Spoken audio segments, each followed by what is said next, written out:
Happy birthday to you. Happy birthday to Tông Mẹ. Đi số à?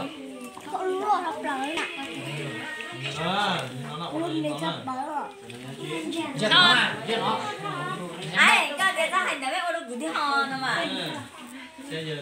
Chọc nó lên. Tôi cũng sẽ quay cái chợ thấy. Con nóng mà. Khô rồi. Ép được ống. Nó tàn. Tôi nè. Để nó du.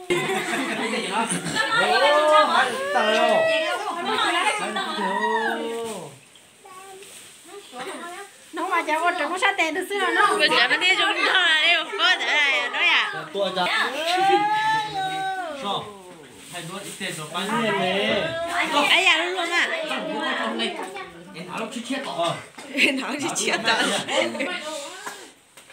Ở lô cam rất đầu. Đông xia. Đông xia. Đông xia hả? Sao sao làm được tuổi đó? Đông xia. Xia bây giờ. Đấy tôi mà cái nó sao sao làm tuổi á?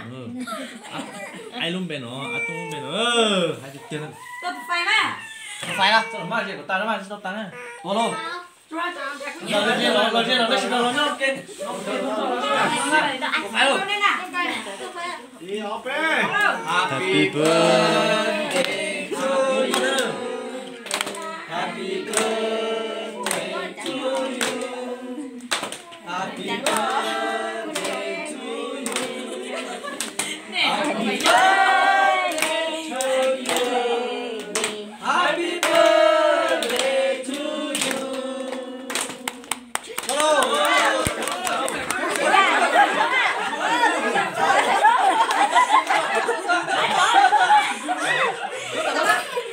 Không có tăng cho. Sao phải leo?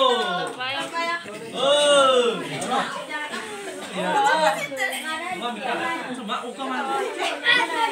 Sủng mạ.